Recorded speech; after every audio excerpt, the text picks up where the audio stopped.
Hi, I'm Hal Roberts. This is Bridge City News. Here's some of the top stories we've been following. The Israeli military says it's located 2 more bodies of hostages who were initially taken by Hamas back on October the 7th. We hear from the bureau chief of a Jewish news agency who talks about another threat for Israel, and it's not Hamas or Hezbollah. And political reporter Brian Lilly says the Trudeau government is now coming after Canadian cattle because of their burps. He will explain. Your nation, your province, your southern Alberta. From the heart of Lethbridge, it's Bridge City News with Hal Roberts. Thanks so much for joining us. Israel's military says it has retrieved the bodies of 2 more hostages from Gaza. One is a 27-year-old woman who was kidnapped in the October 7th Hamas attack, and the other a soldier who was serving near the Gaza border. 2 Israeli soldiers died in that assault. The news comes as Israel moves forward with its offensive ahead of a non-binding vote at the United Nations that is calling for a ceasefire in Gaza. Canada is one of the nations voting for the ceasefire. The Gaza Health Ministry, which is run by the terrorist group Hamas, says close to 18,000 Palestinians have been killed so far in the region. Alex Trayman is the Jerusalem bureau chief of the Jewish News Syndicate. He says the international community must not take its eyes off of Iran, which he said has been funding various terrorist groups around the world, groups including Hamas, Hezbollah, and the Houthis of Yemen. There are reports now that the Houthis have been firing missiles at both Israeli and American positions in the Middle East. Trayman talked about the Houthi threat on TBN's Centerpoint program. The Houthis have sent dozens of cruise and ballistic missiles and drones at Israel. They've hijacked ships in the Red Sea, and they've also threatened to hijack every ship that comes through the Red Sea, not just those that have ties to Israeli ownership. And like, as you mentioned, they've also fired at Israeli, rather American positions, including at the USS Carney and other U.S. naval ships that are in the Red Sea in the area. So you would think that the red lines would have been crossed already, but there seems to be a hesitancy on the part of the United States to take this war to its source, and that's to Iran, and that would mean a larger regional conflict. Ukrainian President Volodymyr Zelensky told U.S. senators that his military can win its fight with Russian invaders, but he needs more American aid. U.S. President Joe Biden's $100 billion U.S. aid package, however, is at serious risk of collapse in Congress. Republicans are insisting on linking it to strict Mexican border security changes, and Zelensky's private meeting with senators on Capitol Hill may not have changed many minds. U.S. intelligence officials say the Russians believe if they can achieve a military deadlock through the winter, it will then drain Western support for Ukraine and ultimately give Russia the advantage. Prime Minister Justin Trudeau says he chose to reveal a possible link between the Indian government and the killing of Sikh leader Hardeep Singh Nijjar to put a chill on India amid safety concerns in the Sikh community. Trudeau says the somber message he delivered in the House of Commons was intended as an extra level of deterrence to help keep Canadians safer. Too many Canadians were worried that they were vulnerable. The Sikh community in BC that had been saying from the day after Nijjar was murdered onwards that they felt that India or Indian government was possibly behind this, and were worried about who could be next or what could happen next. And we felt that all the quiet diplomacy and all the measures that we put in and we ensured that our security services put in to keep people safe in the community needed a further level of deterrence, perhaps, of saying publicly and loudly, we know, or we have credible reasons to believe that the Indian government was behind this. A standoff between countries that want to phase out fossil fuels and those that don't pushed the COP28 climate summit in Dubai into overtime. Organizers are about to float a compromise version of a draft agreement, which would also include financial aid for poorer nations. Climate analytics spokesperson Bill Hare says it's really a game of chicken, with European and Pacific Island nations threatening to walk out if there are no changes to the draft document. It appears as though our federal government wants to now tax cow burps. That's right, you heard that correctly, cow burps. That's according to political reporter Brian Lilly. Mr. Lilly says it's no joke and that Ottawa wants more money from cattle ranchers whose cattle are allegedly contributing to climate change. For the last several years, you may have noticed there's been a push to say, well, let's eat more grass-fed beef. Let's drink grass-fed milk from cows. And what the government wants to do is go towards more corn silage, and because it produces less methane. But that's also apparently less healthier for you and I as humans. So they want to say, forget about your health. Let's worry about the health of the planet. Mr. Lilly will have more on our polluting cattle coming up later in our broadcast. Federal Finance Minister Chrystia Freeland provided an update on her government's economic plan. She says her government has unlocked billions of dollars in new financing to help build over 100,000 new homes. She says her government is also doing its best to help first-time home buyers. We're helping 300,000 Canadians and counting save up for their first down payment through the new tax-free First Home Savings Account. And with the new Canadian Mortgage Charter, we're protecting Canadians who are struggling to renew their mortgages. More than 2.3 million Canadians have been lifted out of poverty since we formed government in 2015. Childcare fees have been reduced by an average of 50% across the country, and childcare now costs just $10 a day in 6 provinces and territories, saving families across Canada thousands of dollars a year. Inflation is down. Wage growth has outpaced inflation for 9 months in a row, and private sector economists now expect Canada to avoid the post-pandemic recession that many had predicted. Federal Housing Minister Sean Fraser announced that Ottawa will begin a consultation process to develop a catalog of pre-approved home designs to speed up the home building process for developers. We are going to be moving forward with a catalog of pre-approved designs at the federal level. We are going to be launching consultations on the contents of that catalog in January of 2024. It provides an extraordinary opportunity to use the solutions of the past to identify and overcome, challenges that we face today. The next version of a catalog of pre-approved designs won't focus on the same kinds of homes that were included in the post-war era. We're going to be looking for a series of different kinds of homes and different designs within each category. We'll be looking for pre-approved designs for multiplexes, for mid-rise buildings, for student housing, for seniors' residences, and other small to medium-scale residential properties. You know, weather-wise today, we've been pretty much hitting our average, which is near the freezing mark here in southwestern Alberta. Jeanette Rocher is now with an early peek at the forecast. Jeanette, it appears, however, as though the mercury may be climbing a little bit this week. Yeah, Hal. So seasonal right now is anywhere from 0 to -11. So we were within that range. Also, just so you know, we reached up to 5 degrees today. So we're into those pluses already, which puts us well above seasonal. Into tonight, though, -4. Going to feel like -11 with that wind chill value, which still is seasonal. Into tomorrow, what can we expect? Okay, so clear skies, high of 5 degrees. Going to be another lovely one. The only thing is the wind. So we're looking at a southwest wind gusting from 30 to 50K. So that's the only thing. After that, though, we should be getting even warmer, and I'll be back later on in the show to tell you all about that. Looking like a ray of sunshine with that dress. Thanks so much, Jeanette. Police in Southern Ontario say a man from Mississauga faces further charges in addition to the 14 previous charges of counseling and aiding in suicide. Kenneth Law is being accused of sending lethal substances to people who later took their own lives. As we continue to move forward on this very complex case and eventually see it being presented within a court of law, we must ensure that the best possible case remains intact. Therefore, we are still extremely limited in the details that we can provide today.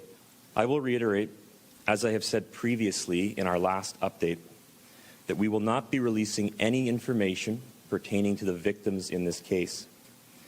This is out of respect to the privacy of the victims and their family members. Today, I can share that police have laid an additional 14 charges of second-degree murder in relation to this case. These charges are in addition to the 14 charges of counseling or aiding suicide that were laid previously in August of this year. The Alberta government announced that it will be investing $8.3 million to help Edmonton Police hire 50 new officers to battle crime in our provincial capital. Public Safety Minister Mike Ellis says the extra funding should really help improve public safety and fight criminals who continue to prey on vulnerable residents. Boots on the ground is what the city needs at a turbulent time as social disorder continues to occur, putting Edmontonians at risk.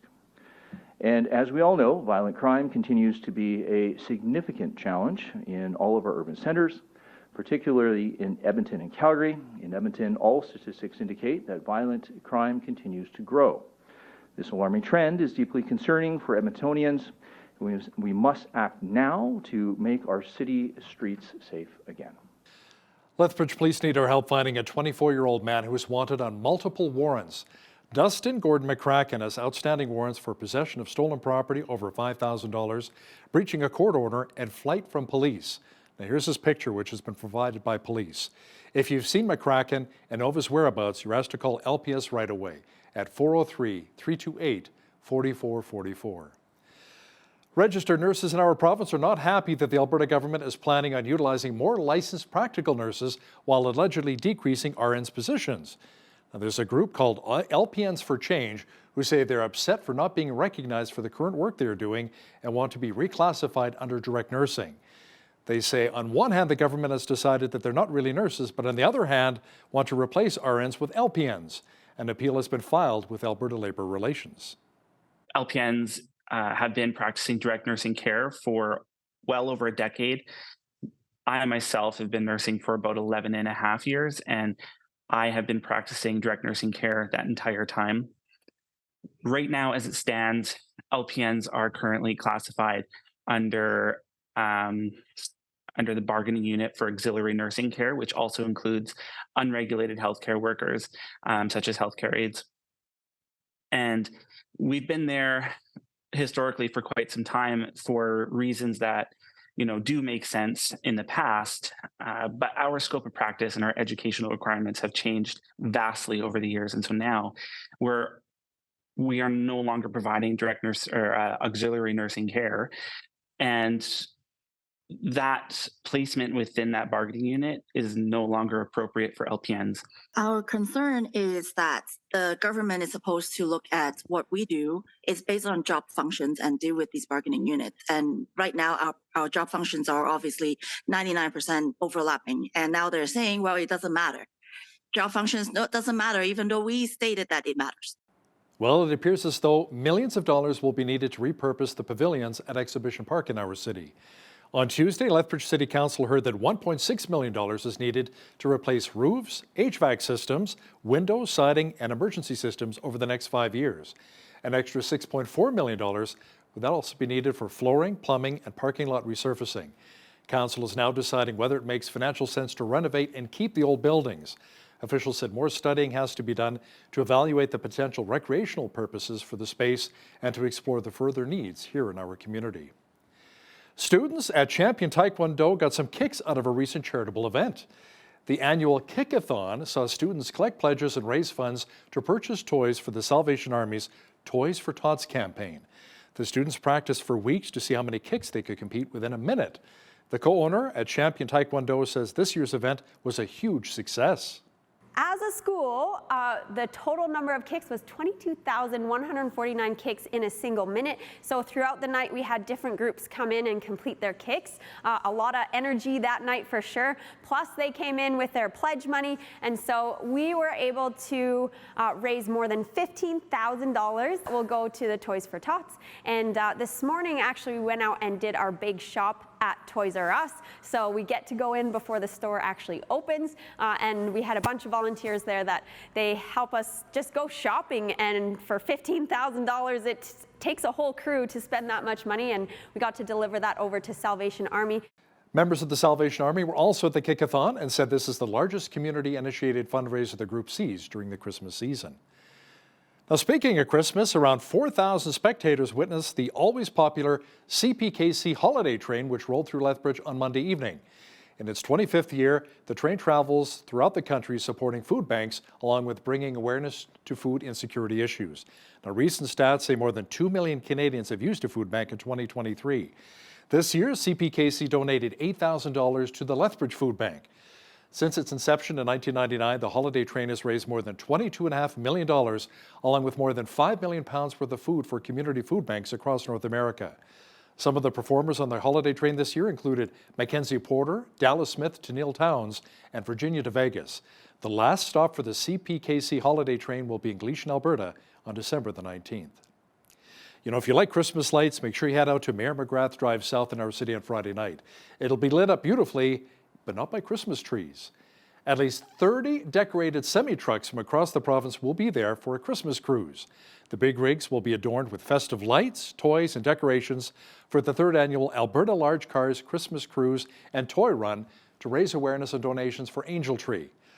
Organizer Jackie Koch says last year the event helped bring in about 300 toys for Lethbridge Family Services Angel Tree campaign, and this year they're hoping for even more. The impact is the kids get to have that feeling, that sense of magic that happens at Christmas time. I just think it's a very emotional thing, and like, you know, thinking back to my childhood, I was very fortunate to have, you know, have everything we asked for, a lot of things that we asked for, you know, show up under the tree, and some kids don't get that luxury. This is my 3rd time doing this. Jackie phoned the first time, asked me to come down if we could do it. I left Regina in a snowstorm and got here for the first one, and been doing it ever since. Had the camaraderie and see the family, watch them bring their kids out, watch the smiles on the kids' faces light up as we're driving down the road. And this is an awesome cause, and I'm going to keep coming back as long as I'm allowed to keep coming back to do it. That's quite the rig. The convoy will leave Kirk's Tire at 5:30 p.m. sharp, then head down Mayor McGrath Drive to the NMAX Centre. They'll remain there until 7 p.m. when the puck drops at the Canes game. It should be quite the sight. A popular Christmas movie, which recently was adapted into a musical, will hit Yates Theatre stage this week. BCN's Naveen Day has that story. I'm singing, it's almost Christmas and I'm singing. The best way to spread Christmas cheer is to sing loud for all to hear. That's according to Buddy the Elf in the musical adaptation of a beloved Christmas movie. Elf the Musical debuts at the Yates Theatre on December 14th. The artistic director for New West Theatre, which is putting on the production in collaboration with NMAX Centre, says the casting process for the principal actors ended up being a simple feat. Because we were able to cast the vast majority of our cast locally. So we brought Buddy in from Toronto, but Buddy, Kevin Owen Clark, is an actor who's been on our stages several times before. He was in $1 Million Quartet. He was in Next to Normal, so he's one of us. I mean, I've wanted to play Buddy the Elf forever. Once I heard like the musical came out, I'm like, oh, I feel like I could do that part. And then Kelly asked me, and I had the opportunity, and I'm really, really lucky. And the older I get, the more I look like Santa, so I'm like, perfect. There you go, perfect. So what you're saying is the beer is natural? This is natural, yeah. According to Ray, the musical adaptation follows the movie's storyline very closely, and it will be enjoyable for all, even if you haven't watched the film. We don't need to reinvent the wheel. You know, so many times you do a play, you kind of put your own interpretation on it. We didn't feel that pressure to try and reinterpret it. We are embracing what people expect and embracing the story, embracing the characters, and doing it to our best ability with some fantastic choreographies, beautiful set and costume designs. But the core of the story will be very, very familiar to those who already know the story. And for those who don't know the story, it will be really easy to fall in love with. Elf the Musical runs until December 31st, with the majority of tickets for pre-Christmas showings already sold out. Tickets can be purchased from nmaxcentre.ca. For Bridge City News, I'm Naveen Day. That looks like a lot of fun. You know, it's hard to believe that Christmas is just around the corner, doesn't it? And it's not really looking like a white Christmas so far here in Lethbridge. We had lots of sunshine, and even warmer temperatures are on the way. Full weather details are on deck.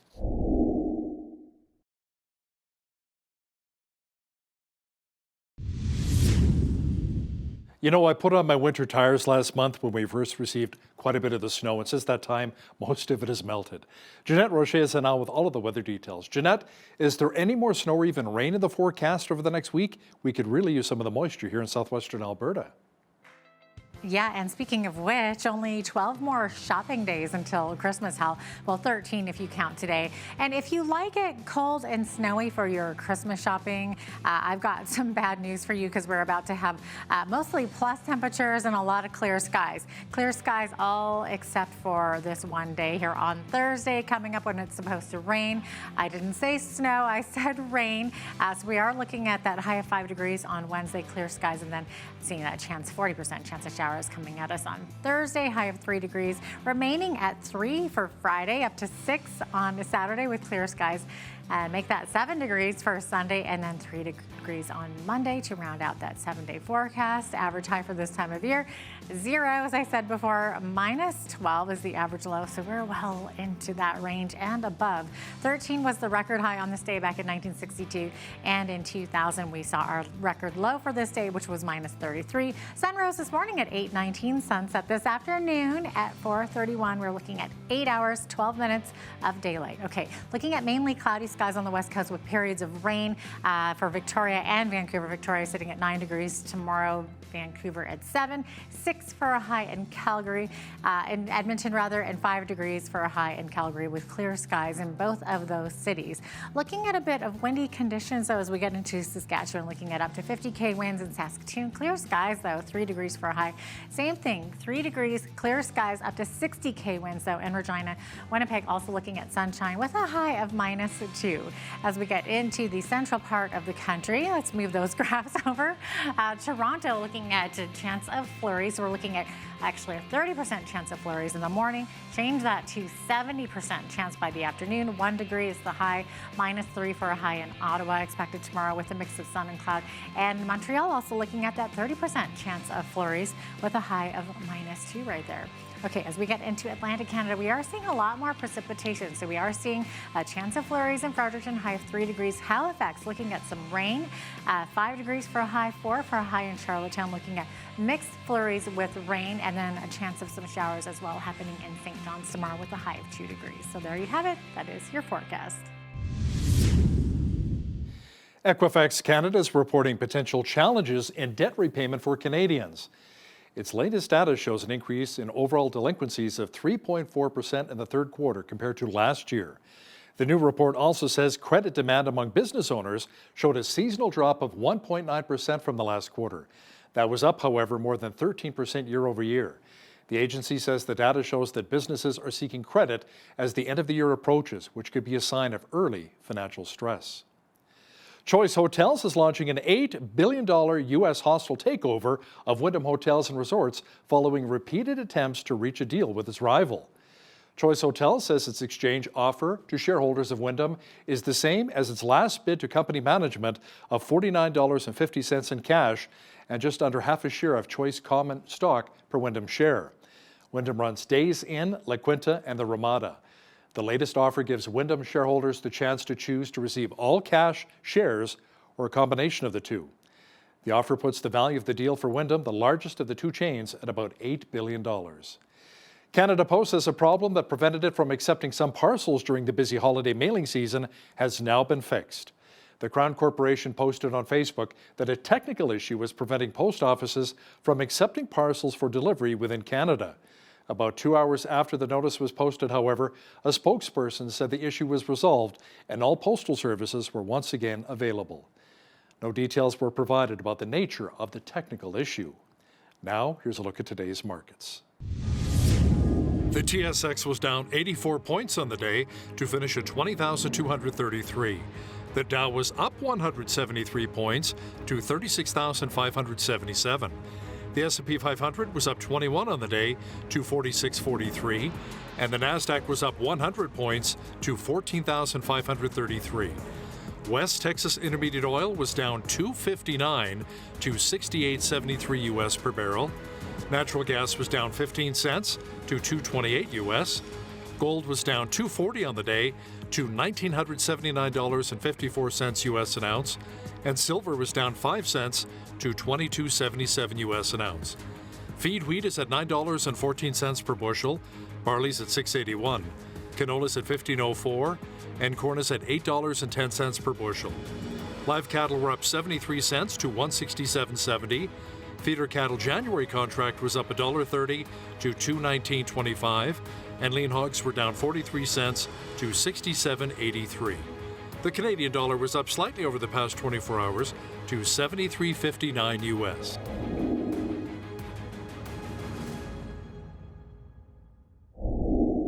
Recapping one of our top stories, Ottawa is bringing back a post-war housing program to try and boost housing construction across Canada. A consultation process will begin next month on developing a catalog of pre-approved home designs to help speed up the home building process for developers. Housing Minister Sean Fraser says the modern-day catalog will focus mostly on blueprints for small multiplexes, student housing, and seniors' residences. A green technology fund has come under fire in Ottawa. The federal Tories are calling it a slush fund involving a whole lot of money. Political reporter and Sun columnist Brian Lilly will have details for us momentarily. Listen, when you see news happening in your community, be sure to drop us an email at info@bridgecitynews.ca. And if you missed any of today's local stories, visit our website, bridgecitynews.ca.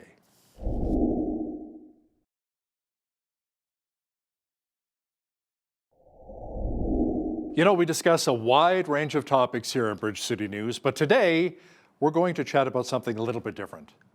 Cow burps. Yes, apparently a cow burp tax credit is headed our way here in Alberta. Now, to chat about this in more detail is political reporter and Sun columnist Brian Lilly, who joins us once again from the Big Smoke. Now, Brian, apparently this is no joke, and the cow burp tax credit is the brainchild of the Trudeau government, which came up with this idea at COP28 and the climate summit there? Yeah, and I'm sorry, I can't stop laughing about it because it's too funny. A tax credit for cow burps. It's a new line of revenue for farmers and ranchers across the country. You know, if I had said this to you a year or two ago, Hal, you would be like, you're making stuff up. You're making fun of the environmental movement. No, I'm not. This is from a government news release that is titled, let me read it to you, Government of Canada announces new economic incentive to reduce methane emissions from beef cattle. And it is part of Canada's greenhouse gas offset credit system with a new draft protocol on reducing enteric methane emissions from beef cattle. Basically, this is dealing with cow burps from beef cattle and manure and how manure is handled. Now, look, these are serious things. Farmers are some of the most environmentally friendly people you will ever meet. They're always trying to do things in a way that makes sense for them, for the consumer that's going to buy their products, that doesn't harm the land. But this is a little bit of madness going on here. Part of what they want to do is find ways to reduce methane emissions from cow burps and from manure. Now, there's ways to handle manure and how you spread it and when you spread it to reduce emissions. But if you're going to try and reduce emissions from cow burps, Hal, what you're essentially talking about is either inserting a chemical additive into the feed or something like, apparently some studies have found red seaweed added to the feed can help. But, you know, both of those things can change the makeup of the beef, how the beef tastes, what the fat composition is. But there's also okay, well, what if we change the feed process? And here's the thing, for the last several years, you may have noticed there's been a push to say, well, let's eat more grass-fed beef. Let's drink grass-fed milk from cows. And what the government wants to do is go towards more corn silage, and because it produces less methane. But that's also apparently less healthier for you and I as humans. So they want to say, forget about your health, let's worry about the health of the planet. It's also more expensive. Now, a lot of beef is raised on pasture in the summer and then dry hay in the winter and then finished on corn. But this would be moving the diet more steadily towards corn or other products, and all of that's going to cost more. So in targeting cow burps, the Trudeau government is going to make beef more expensive for you, the consumer. And that's never going to be a good thing. You know, I think of that line from Cousin Eddie in National Lampoon's Vacation. I don't know why they call it Hamburger Helper. It tastes just fine on its own. Well, the joke there is that Cousin Eddie is so poor he can't afford beef, and the Trudeau government wants to make us all Cousin Eddie. And there's a little bit of irony there, the fact that some politicians in Ottawa have a problem with spreading manure. I just think there's a little bit of irony there somewhere. Now, Brian, this is apparently not the only shot the Trudeau Liberals have taken at Alberta, and maybe some of our producers in Dubai. Now, the federal government announced methane reductions as part of their emissions cap for the oil and gas sector. Let's talk about what kind of an impact that will not only have on Alberta and our economy, but also on the overall Canadian economy.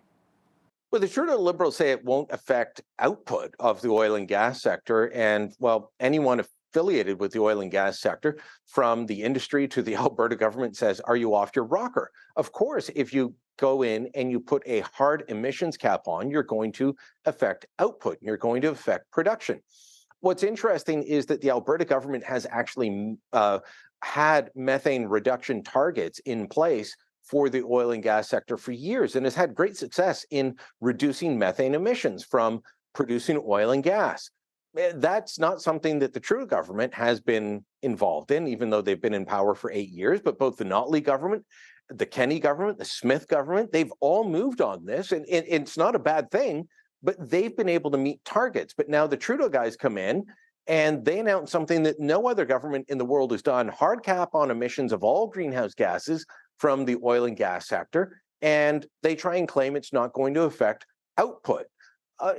Nobody else believes them except themselves. So, of course, this is going to lead to lower production of oil and gas. This is going to lead to fewer jobs in the oil patch. This is going to lead to fewer economic output for Alberta, but also Canada as a whole. So this is going to be a difficult pill for people to swallow.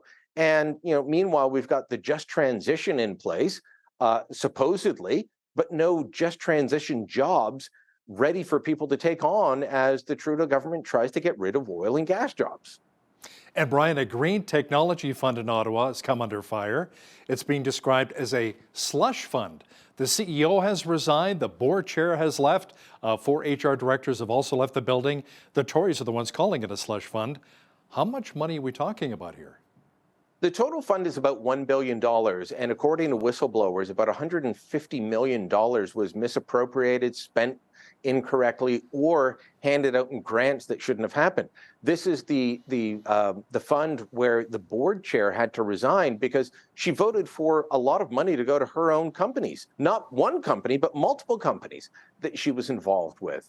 The CEO has left, and as you say, 4 different HR people have left, some of them on stress leave. Whistleblower just testified on Monday saying that the government knew about it, but then, watered down a report. So Francois Philippe Champagne, a minister I've been, very positive about in the Trudeau government, seems to be one of the ones that actually gets the business world and doesn't seem intent on shutting the entire business sector down. He's the one in charge, and according to this whistleblower, we'll have to see how things play out. He knew that there were problems with this. He knew that the board and senior staff would have to be relieved of their duties, and instead, he and his department, his ministerial office, watered down a report and kept things at bay. The whistleblower is calling it a cover-up. All of this going before the parliamentary committee on Monday. This is explosive testimony. It's a story that's kind of been bubbling under the surface, and I think now is going to come quite wide out in the open. And, at a time when people are dealing with affordability issues, to find out that the government's, messing with $150 million supposedly going to insiders, that's not going to sit well. Let's head our way over to the Middle East here now. The war between Israel and Hamas continues in Gaza, Brian. On the 2-month anniversary of the war, Foreign Affairs Minister Melanie Joly denounced the use of rape as a weapon of war. I mean, isn't that just common sense here? It is, and it's something that should have happened a long time ago. Melanie Joly is the government's lead on foreign affairs issues. She should have been denouncing this on October 7th, or at least within days after that. She didn't. She waited until the 2-month mark. She waited until after the United Nations had denounced rape as a weapon of war. We saw the evidence. We saw the proof. It was all available to her, but she wouldn't denounce it. Of course, supporters of Hamas, and I'm not saying supporters of the Palestinian people, supporters of Hamas have tried to downplay this from the beginning. They have tried to say, this did not happen. I'm sorry, Hal, but we have seen the proof. It has been provided. not only by the Israeli Defense Forces, not only by the Israeli government, but by Hamas themselves, who broadcast an awful lot of what they did and boasted and bragged about it.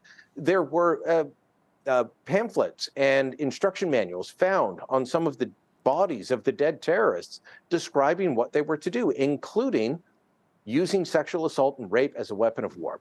So Melanie Joly should have done this months ago. She didn't do it. Now, on October 17th, when Hamas falsely claimed that Israel had struck a hotel, she put out a post on X, formerly Twitter, denouncing this as a war crime, basically claiming that Israel had committed a war crime. She was emphatic on that. That tweet, that post is still up, even though we know that the hospital was never hit. The parking lot was hit, and not by Israel, but by an errant missile fired by Islamic Jihad. They wanted to hit Israel, and instead they hit the parking lot of the Al-Shifa hospital. She hasn't taken down that post. She hasn't apologized for it. She put it up there without any proof, but it took her 2 months to believe Israeli women. So when the Trudeau government tells you that they run a feminist foreign policy, remember, they believe all women, as long as they're not Israeli or Jewish. Wow. Brian, the Speaker of the House is supposed to be nonpartisan and act as kind of an impartial referee. But House of Commons Speaker Greg Fergus has come under a little bit of fire recently for a number of partisan moves. Can he survive after being accused of putting on the home team jersey for the Liberals while calling the game? I think he will survive. I don't think he should. He apologized, I believe it was 13 times at a committee appearance on Wednesday. The Liberals want to protect Fergus because he was put in there by them to be less of a fair referee than Anthony Rota was. Remember, Anthony Rota was there. He was there previously from 2015 until 2019, and then didn't win I don't think he won a seat in 2019, and they had a different speaker in that time. He won re-election in 2021, became speaker again, but the Liberals found him too fair. They wouldn't do his bidding, or he wouldn't do their bidding, sorry. And so when he had that incident where he introduced someone who fought for the Waffen-SS while Ukrainian President Vladimir Zelensky was in the chamber, and everyone applauded this man who Rota described as a war hero, well, he had to go. So the Liberals decided to put Fergus in. This is a man who I knew as a school board trustee before he ever ran for parliament. Always seemed like a fair and decent guy, but he's become increasingly partisan. And what he did was he produced a video for the Ontario Liberal Convention. He says he was just wishing, a fond farewell to a longtime friend, but it was a partisan video recorded in the speaker's chambers while he's wearing the speaker's robes. As that controversy is going on, he goes down to Washington, D.C. He's photographed with Nancy Pelosi, but not with any Republicans. He gives a speech where he talks about being a young liberal and winning the young liberal presidency. But meanwhile, in the House of Commons, he's imposing rules on conservatives that he doesn't apply to the Liberals. He has shown that he has become a partisan hack. I don't think he can stay, but the Liberals want him there, and the NDP is too weak to stand up to their political masters in the PMO. Brian, a story we had on Bridge City News last week was about the hundreds of job cuts at the CBC, Canada's public broadcaster. Now, you say CBC President Catherine Tait is simply out of touch with Canadians? What makes you say that? There's a whole pile of reasons that make me say Catherine Tait is out of touch. Let's start with the fact that prior to these layoff announcements being announced, her office reached out to Paul Wells, longtime political watcher on Parliament Hill, runs a podcast, and they said, we want to talk to you.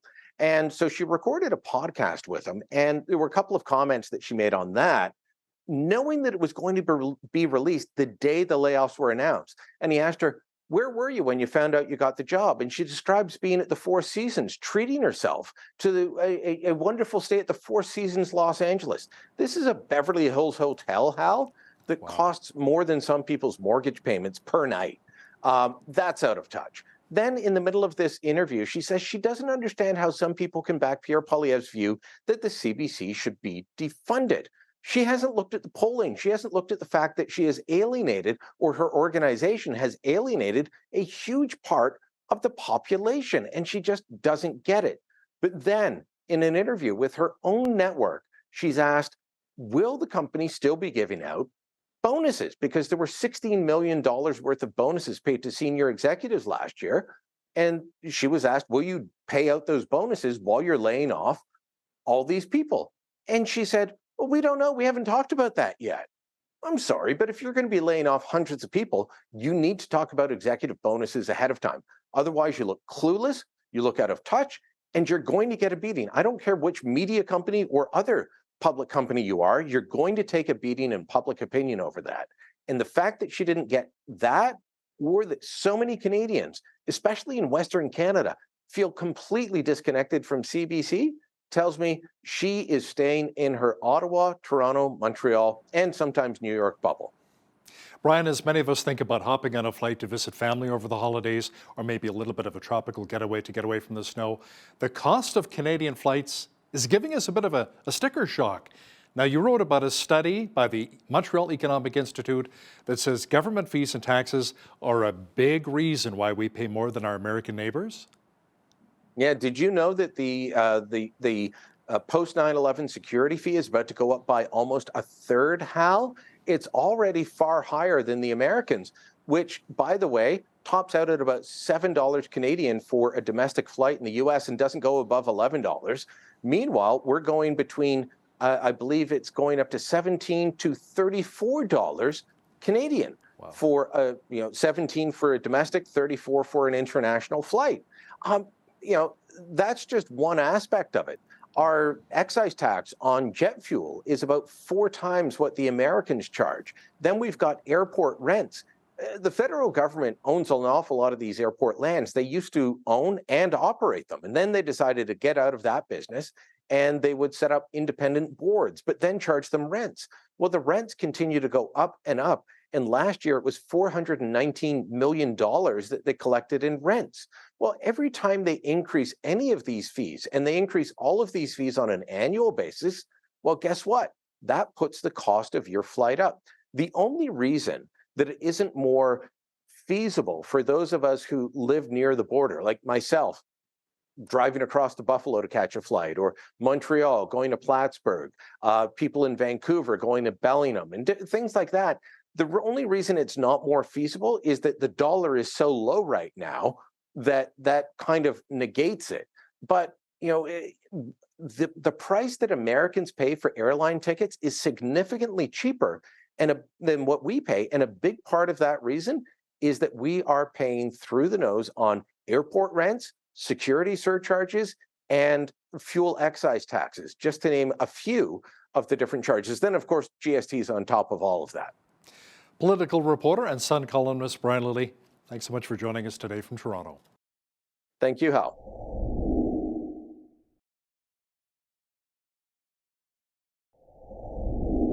The winter season sees southern Alberta powdered with the white stuff, and I'm talking about snow, which attracts lots of avid skiers to the area. And Cole Fawcett is the go-to guy for all things related to preparing for an exhilarating time on the slopes. He offers valuable insights into the meticulous process of readying the ski hill for the season, shedding light on the behind-the-scenes efforts that ensure optimal conditions and what to watch out for. Cole, thanks for joining us. Yeah, thank you, Naveen. Pleasure to be here. Now, before we started recording this interview, I revealed to you that I'm not really into skiing. I'm very much a novice. So what would you recommend to someone like myself who is probably going to be hitting the slopes for the first time this year? So for first-timers, there are a lot of great resources out there. Visiting any resort's website and exploring lesson options is going to be probably the most pivotal thing. And of course, I mean, the other things that you probably go without saying, like making sure that you have, a nice warm jacket, nice warm snow pants or ski pants, appropriate clothing in general terms is really essential. First timers generally aren't going to run out to a ski shop and buy all the equipment they need, like ski boots, skis, or snowboard and snowboard boots. And that's certainly not necessary. All of the resorts within Alberta and British Columbia and further afar are going to offer equipment rentals. So usually you're going to want to look at a beginner snowboard or a beginner ski package. And by package, we mean it's going to come with instruction. It's going to come with the equipment you need in terms of that technical equipment, like the skis or the snowboard and the boots and the bindings. It will also come with a helmet, which we highly recommend. Nobody wants to knock the noggin while they're out there. And it will come with a ticket, a lift ticket, which is a little thing that you'll just put on your person that allows you access to the ski lifts. And so when you combine that equipment, the instruction, and the lift ticket, those are usually all packaged together at a reasonably attractive rate and on a full day or a half day basis. And that is the best way to introduce yourself to the sport, bar none. Absolutely, because it sounds like it's all inclusive. It has everything you need there. So could you provide insights into what goes on behind the scenes and the process for preparing the ski hill for the upcoming season? So, I mean, preparing for the season to come really starts with the end of the season prior. So, as a resort, we're going through processes like establishing budgets and guidelines for and operational dates, as an example, setting those dates out for when we're going to be open the following season, putting plans in place to get enough staff. And then on a more technical term, there's a team of about 24 staff members at Castle Mountain Resort specifically that are here full-time year-round, getting things ready. And a good deal of those folks are on the outside operations or maintenance side of our business. And they're in a situation where they're doing all kinds of off-season preventative maintenance on lifts, on snowcats, on other equipment, such as buildings, of course, snowmaking equipment. So the snow machines that make snow early season to kind of get us that great base on which we start the season on. So we're not, encountering as many other obstacles that may lie beneath the snow coverage. And then we have a number of off-season projects too, kind of lumped on top of all of those normal things that we just have to do each and every season, that normal off-season maintenance. So in terms of what we're doing this season at Castle, we have purchased another new snowcat, which aren't cheap. They're multiple hundreds of thousands of dollars. Wow. When you make that investment. Wonderfully capable machines, but extraordinarily expensive.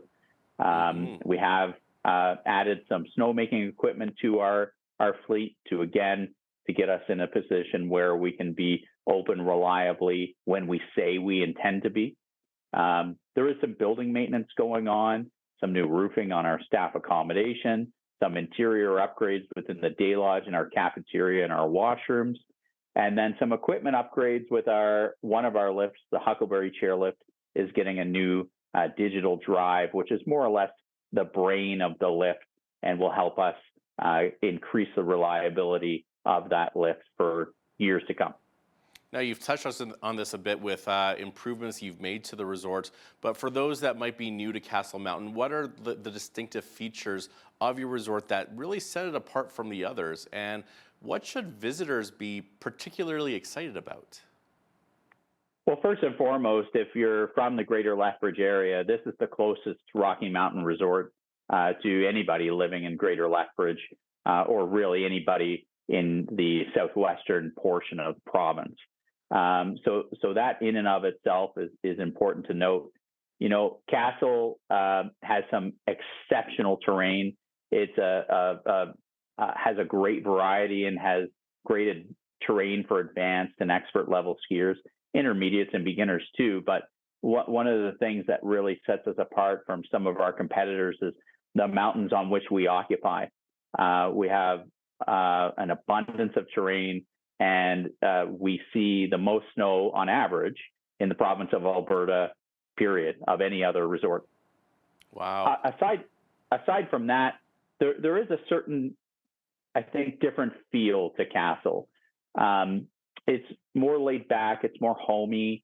It is owned and operated by the community. We have over 200 shareholders who are almost exclusively Albertans and who put their money into the resort basically to see it continue to exist kind of from the mid-90s onward, when it wasn't quite as vibrant and it wasn't in a position where it was sustainable.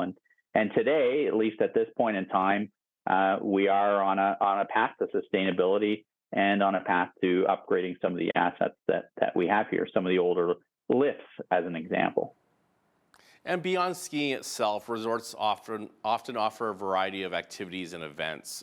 Could you share some of the events and activities that Castle Mountain has planned for this upcoming season?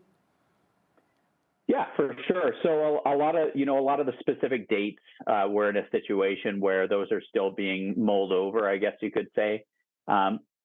Most of our programming is going to be ski or snowboard related, whether it's an on-mountain scavenger hunt, or it's a ski race, or a freestyle competition, or a big mountain competition.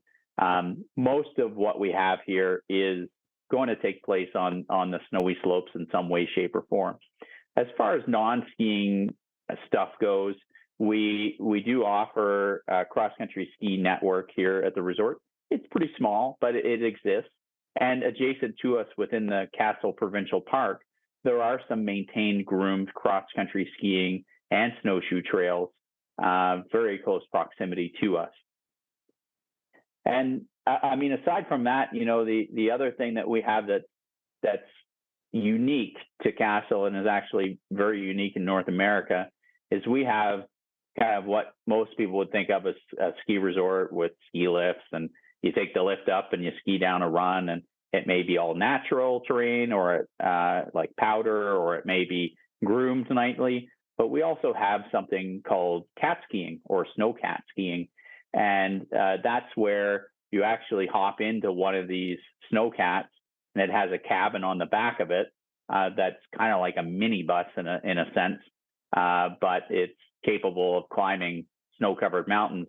And cat skiing for us is a very exclusive experience. It's only 12 people per day, 5 days a week, and they get about 1,000 acres of skiable terrain all to themselves. So that's very unique. A lot of cat skiing operations are like in the backcountry. Sometimes you'll fly in via helicopter, or there'll be heli skiing operations.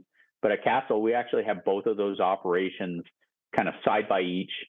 In fact, you actually take one of the chairlifts to get up to the cat, and then every run you go up the lift, up the cat, ski down, and then repeat that several times a day.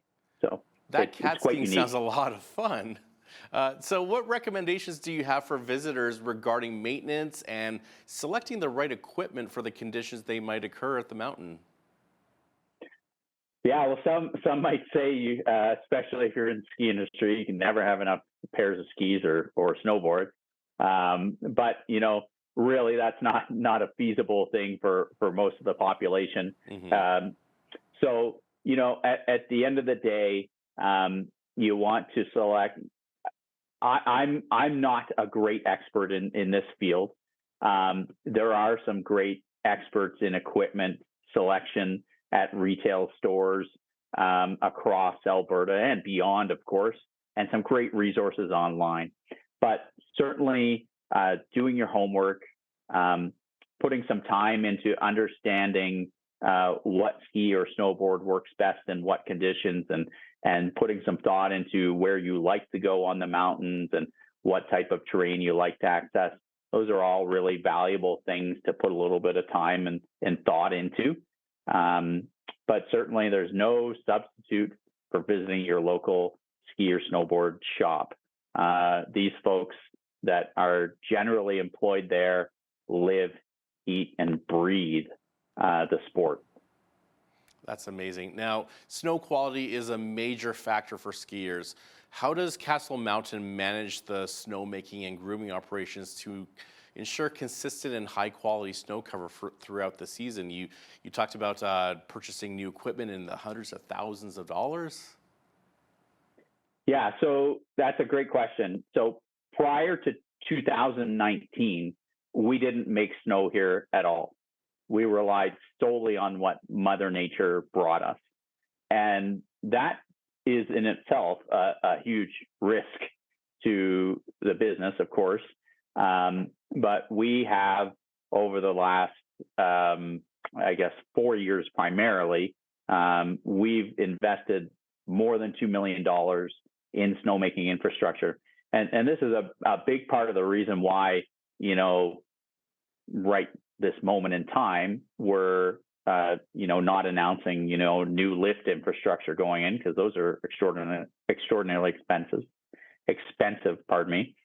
We're still working on paying down, some of the debt from the major infrastructure that we've put in, and most notably snowmaking. So generally speaking, we are making snow where we have that underground infrastructure. So maybe I'll back up.